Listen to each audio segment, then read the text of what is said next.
Vietnam has everything: better food, lower prices, world-class scenery, a young population, and one of the fastest growing economies in Southeast Asia. On paper, Vietnam should have overtaken Thailand years ago, and yet it didn't. Thailand still dominates tourism, still owns the backpacker routes, still controls the party cities, still gets the flights, still gets the attention. So the question isn't why Thailand succeeded. The real question is, why didn't Vietnam replace it?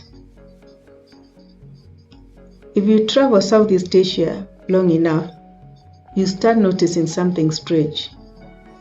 People love Vietnam.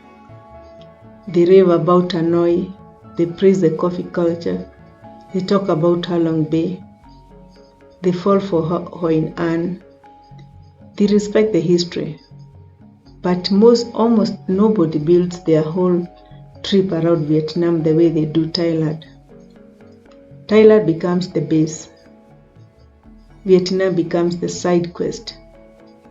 And that's weird, because Vietnam has every ingredient Thailand had in the early days of its tourism boom.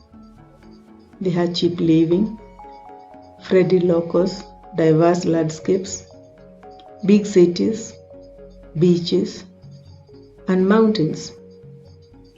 So why didn't Vietnam follow the same trajectory?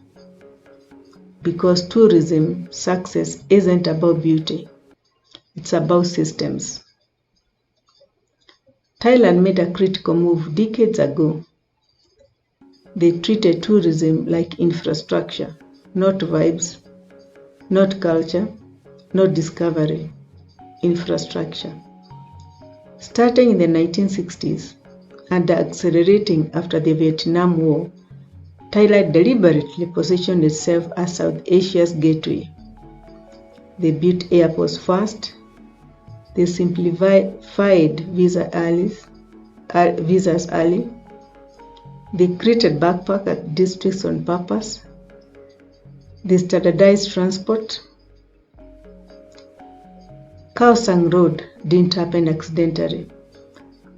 Neither did Phuket. Thailand made itself easy. Vietnam didn't. Vietnam spent decades recovering from war, isolation, and economic restructuring. While Thailand was perfecting hospitality, Vietnam was rebuilding a country. By the time Vietnam opened up seriously in the 1990s, Thailand already owned the map. Tourism routes were established. Flight hubs were locked in. Travel influencers before influencers already had their habits. Momentum matters. Vietnam arrived late. Vietnam feels approachable now, but for years it wasn't.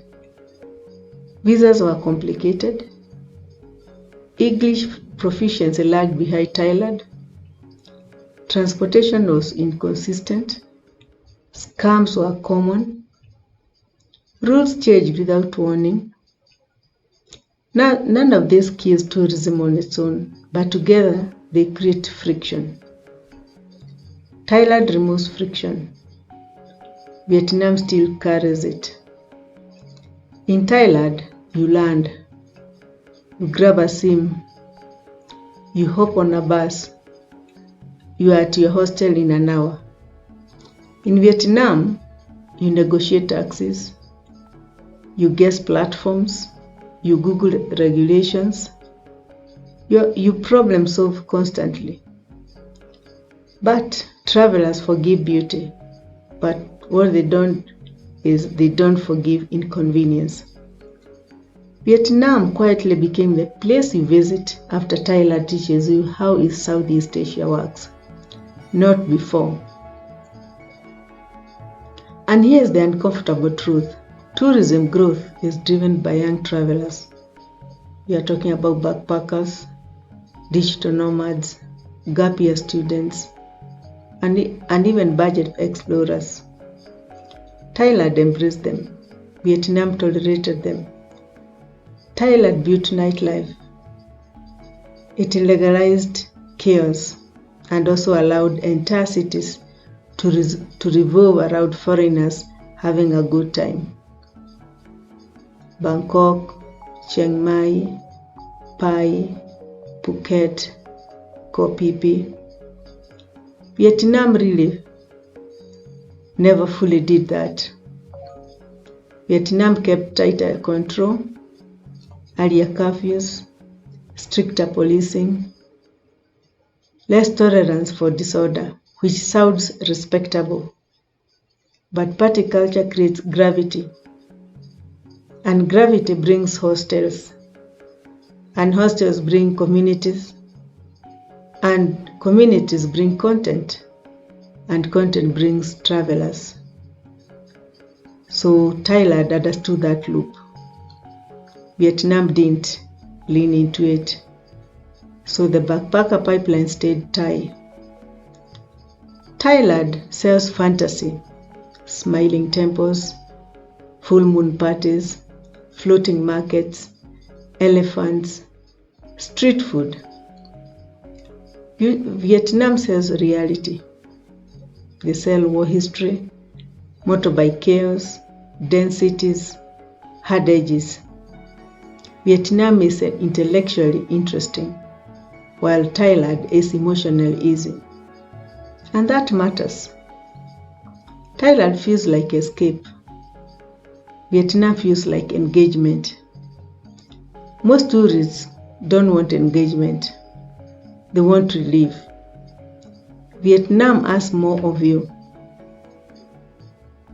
Once a country becomes the default, it's incredibly hard to replace.